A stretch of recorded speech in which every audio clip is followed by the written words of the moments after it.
My name is Brian Link. I'm the owner and founder of InSource Capital Services. What follows is the presentation I gave at the Great Clips National Convention in September of 2009.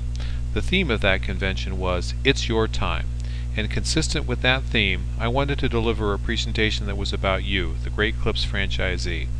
A presentation that was about you, the choices you have for financing, and most importantly, strategies to make sure that the choices you make today make it easier for you to expand tomorrow. But first, a little bit of background about our company.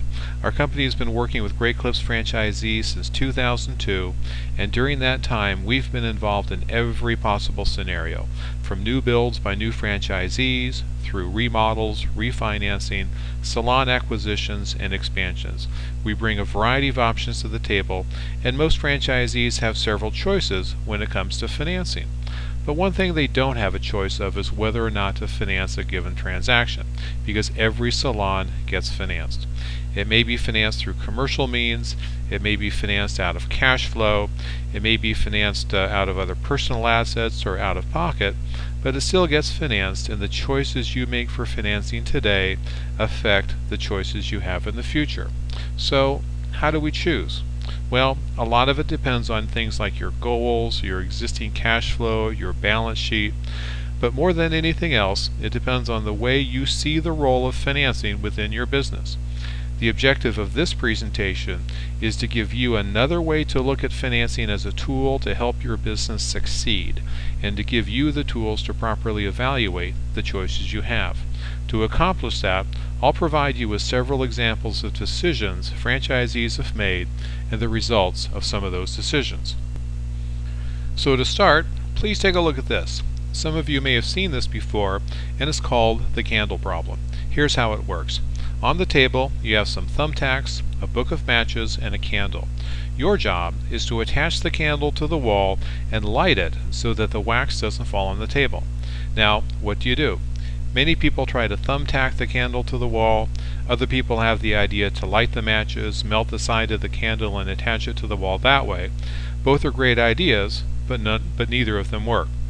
Usually, after a few minutes, most people come up with a solution, which, as you can see, is pretty obvious once you see it.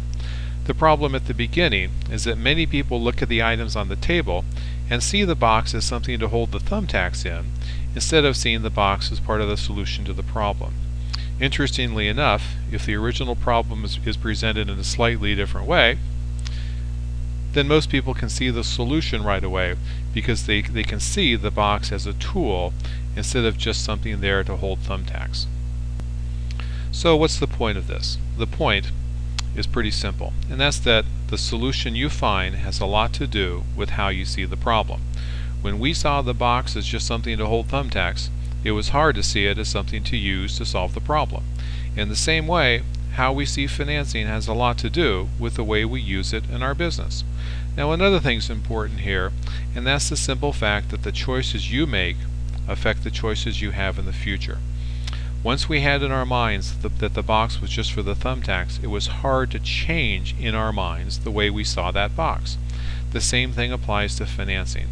If we look at business financing the same way we look at, say, consumer financing, we run the risk of making decisions that have negative consequences in the future. So, what is the role of financing in your business? Is it a tool for growth, or is it simply a way to accomplish a short-term objective? As I said before, my objective here is to help you rethink the role of financing in your business, and to do that, let me start by asking you a simple question. What do you think the number one question I get asked by almost every client I work with? Okay, pretty simple. What's your interest rate? Now, don't get me wrong, interest rates are important. We have a low rate guarantee, which you can learn more about on our website. But the very question itself, all too often, assumes that all financing is created equal. And as you'll see in a few minutes, that's not always a very safe assumption. Sometimes I wonder, why don't people ask me, how will this financing help me grow my business? What kind of options will this give me in the future? And how will it help me meet my business goals? Like I said before, don't get me wrong, rates are definitely important, and we do guarantee the fact that we have the lowest interest rate available. But we do that primarily just to get beyond the simple rate question to the questions that are more important, questions like the ones you see here. As evidence of the fact that rate is not always the most important thing to consider, let me provide you with some examples of what can happen if you base a financing decision on only the interest rate.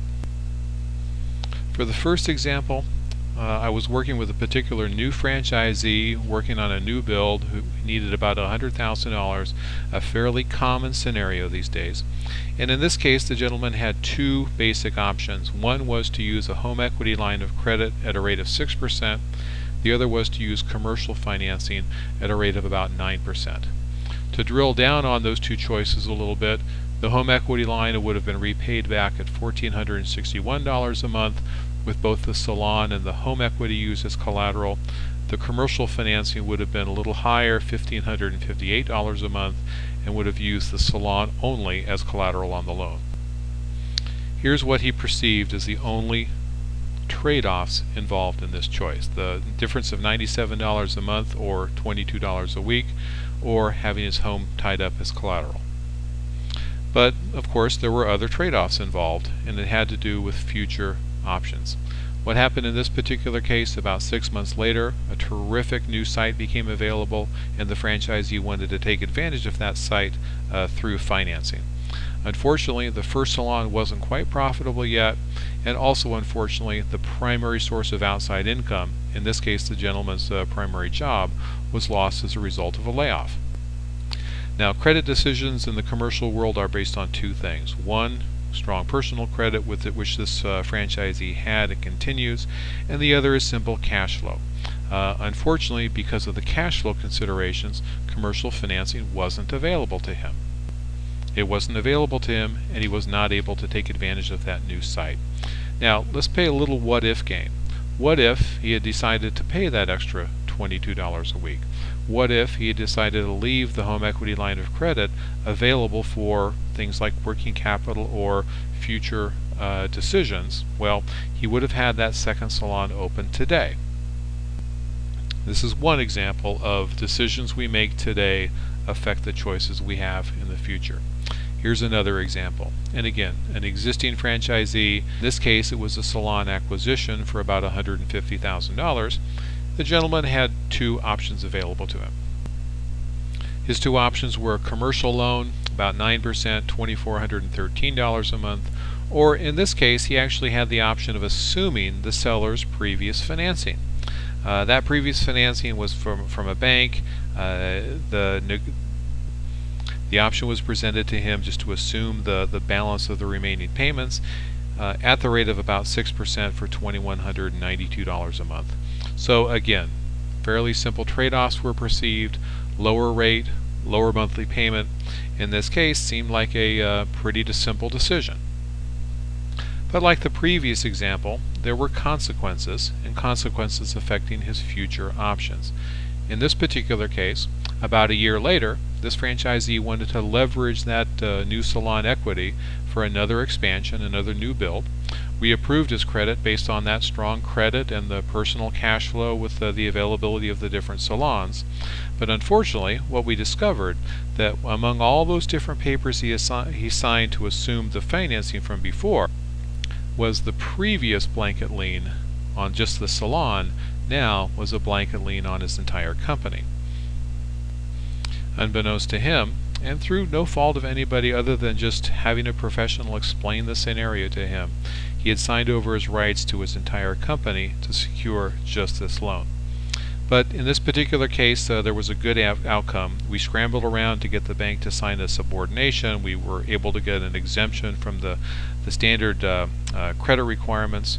We were very, very lucky, and were able to proceed with the financing on this particular situation. But again, the key here, the point is just to make sure and understand that the choices you make to have consequences in the future.